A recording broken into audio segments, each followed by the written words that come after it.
هادي له ونشهد أن لا إله إلا الله ونشهد أن محمدا عبده ورسوله الذي أرسل إلى الناس كافة بشيرا ونذيرا وداعيا إلى الله بإذنه وسراجا منيرا فقد قال الله تبارك وتعالى يحبون من هاجر إليهم ولا يجدون في صدورهم حاجة مما أوتوا ويؤثرون على أنفسهم ولو كان بهم خصاصة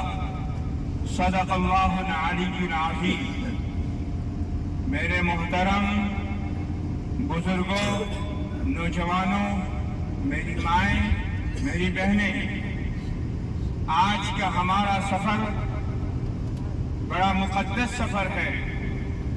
اللہ تبارک و تعالیٰ نے اس طرح دنیا میں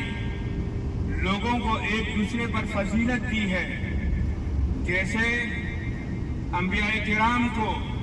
عام لوگوں پر فضیلت ہے، اتقیاء کو، صلحاء کو، نیک لوگوں کو، علماء کو، شہداء کو اللہ تبارک و تعالیٰ نے دوسرے لوگوں پر فضیلت دی ہے۔ اسی طرح اللہ تبارک و تعالیٰ نے بہت سے مقامات کو مقدس بنایا ہے، اور ان مقدس مقامات میں سے ایک مقام وہ ہے جس کا نام مدینہ طیبہ ہے، جہاں کا ہمارا سفر رواں دواں ہے۔ میرے بزرگوں، میرے عزیزوں، اللہ تبارک و تعالیٰ کا بڑا کرم ہے، اس کا احسان ہے کہ اللہ تعالیٰ نے ہمیں مکہ مکرمہ میں رہ کر حج کے فرائض ادا کرنے کی توفیق عطا فرمائی، مکہ مکرمہ میں رہ کر عمرے کی دولت سے مالا مال کیا، مکہ مکرمہ میں رہ کر ہمیں حرم کی زیارت سے مالا مال کیا، مکہ مکرمہ میں رہ کر قرآن مجید کی تلاوت سے اللہ تعالیٰ نے ہمیں مالا مال کیا۔ ہم نے مینا کی زیارت کی، مزدلفہ کی زیارت کی، عرفات کی زیارت کی، حرم کی زیارت کی، اور ہم سے جو ہو سکا اللہ کی توفیق سے، اللہ کے فضل سے ہر بندے نے اپنی مثال کے مطابق جو ہو سکا اس نے اللہ کو راضی کرنے کی کوشش کی۔ اب اللہ سے ہم دعا گو ہیں کہ اللہ تعالیٰ ہم فقیروں کی، ہم غریبوں کی، ہم بے بسوں کی، ہم بے کسوں کی ان عبادت کو اللہ تعالیٰ قبول فرما لے۔ میرے حضرات، میری مائیں، میری بہنیں، ایک طرف غم ہے اس بات کا کہ ہم خانہ کعبہ کو چھوڑ کر جا رہے ہیں، جس کی زیارت کے لیے ہم مستعد تھے، ہمارا دل تڑپ رہا تھا۔ خانہ کعبہ پر جب ہماری پہلی نظر پڑی تھی ہم تڑپ گئے تھے، اور اللہ نے اپنے فضل سے اس کے گھر کے دیدار کروائے۔ لیکن آج وہ دن آ گیا جو دن ہمارے لیے ایک شام گھڑی تھی۔ خانہ کعبہ کو چھوڑنا ہمارے لیے ایک بہت ہی اندوہناک معاملہ تھا۔ ہم بار بار پلٹ کر خانہ کعبہ کو دیکھ رہے تھے، پتہ نہیں آئندہ ہماری زندگی رہے نہ رہے، یہ ہمارا سفر آخری سفر ہو، اور آئندہ خانہ کعبہ کی زیارت ہم کو نصیب ہو یا نہ ہو۔ اللہ کرے ہم سب کو اللہ تعالیٰ بار بار خانہ کعبہ کی زیارت نصیب فرمائے، صحت کے ساتھ، تندرستی کے ساتھ اللہ تعالیٰ ہم سب کو بار بار خانہ کعبہ کی زیارت نصیب فرمائے۔ میری مائیں، میری بہنیں، آج ہمارا دل تڑپ رہا ہے تو اس وقت اللہ کے نبی آقا نامدار احمد مصطفیٰ محمد مصطفیٰ صلی اللہ علیہ وسلم کا کیا حال ہوگا جب کفار مکہ نے، جب مشرکین مکہ نے آپ کو اپنے پیارے وطن سے، آپ کو خانہ کعبہ سے، آپ کو مقام ابراہیم سے، آپ کو مکہ مکرمہ سے جس کی محبت آپ کی گھٹی میں بنی تھی،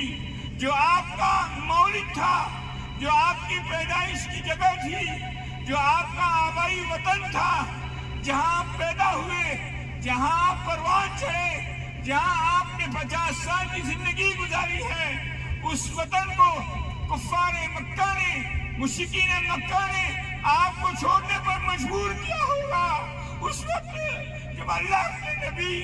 جا رہے ہوں گے، بار بار خانہ کعبہ کو دیکھ رہے ہوں گے اور آنکھوں سے اشک جاری ہوں گے۔ جب ہمارا یہ حال ہے تو آقا نامدار احمد مصطفیٰ محمد مصطفیٰ صلی اللہ علیہ وسلم کا کیا حال ہوگا؟ میرے بھائیوں، میرے بزرگوں، میری مائیں، میری بہنیں، یہ اللہ کا کرم تھا، اللہ کا احسان تھا، اللہ کا انعام تھا کہ ہم گنہگاروں کو،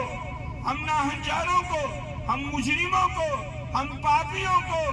ہم سر سے لے کر پاؤں تک گناہ میں ڈوبے ہوئے بندوں کو اللہ نے اپنے گھر بلا کر اس کی زیارت نصیب فرمائی اور حج کرنے کی توفیق عطا فرمائی، اور تمام ارکان اللہ تبارک و تعالیٰ نے بآسانی اور بخوبی ادا کروائے۔ یہ اللہ کا فضل ہے۔ میری مائیں، میری بہنیں، میرے بزرگ، اگر ہم اللہ کی اس نعمت کا شکر ادا کریں گے، لئن شکرتم لأزیدنکم وَلَئِن كَفَرْتُمْ إِنَّ عَذَابِي لَشَدِيدٌ۔ اللہ فرماتے ہیں کہ میری نعمتوں کا تم شکر کرو گے، میں تمہیں اور زیادہ نعمت دے دوں گا۔ اگر تم نے آج کی زیارت پر، مکہ مکرمہ کی حاضری پر اللہ کا شکر ادا کیا ہے، انشاءاللہ اللہ تعالیٰ بار بار خانہ کعبہ کی زیارت ہمیں نصیب فرمائے گا۔ تو میری مائیں، میری بہنیں، میرے نوجوان بھائی، ایک طرف خانہ کعبہ کے چھوٹنے کا غم ہے، دوسری طرف ہمیں جس سفر کی طرف ہم رواں دواں ہیں اس میں نبی اکرم صلی اللہ علیہ وسلم کا محشر ہے، دار الہجرت ہے، وہاں جانے کی خوشی بھی ہے۔ میرے بھائیوں، میرے بزرگوں، اللہ کے نبی صلی اللہ علیہ وسلم آقائے نامدار احمد مصطفیٰ محمد مصطفیٰ کو جب کفار مکہ نے ستایا ہے، مشرکین مکہ نے ستایا ہے، آپ طائف گئے، لیکن طائف کے مقدر میں وہ فضیلت نہیں تھی جو مدینے والوں کے مقدر میں تھی۔ طائف والوں نے آپ کو وہ ساتھ نہیں دیا جو ساتھ مدینہ منورہ والوں نے دیا۔ یہی آیت میں نے آپ کے سامنے شروع میں پڑھی کہ مدینے والوں کے بارے میں اللہ تعالیٰ نے انصار کے بارے میں قرآن پاک میں جا بجا آیتیں نازل کی ہیں۔ وہاں ایک آیت یہ بھی نازل کی ہے، وَالَّذِينَ يُحِبُّونَ مَنْ هَاجَرَ إِلَيْهِمْ۔ ارے یہ وہ لوگ ہیں جو محبت کرتے ہیں، جن کے پاس ہجرت کر کر جو آئے ہیں ان سے محبت کرتے ہیں، اور مال غنیمت میں سے نبی اکرم صلی اللہ علیہ وسلم اگر مہاجرین کو ان کے فقر کی بنیاد پر، ان کی ناداری کی بنیاد پر، ان کی غربت کی بنیاد پر اگر انصار سے زیادہ اگر کچھ مال دیتے ہیں تو ان کے دل میں کوئی بات نہیں آتی کہ نبی اکرم صلی اللہ علیہ وسلم نے ہم سے زیادہ کیوں دے دیا۔ اور یؤثرون علی انفسہم ولو کان بہم خصاصہ،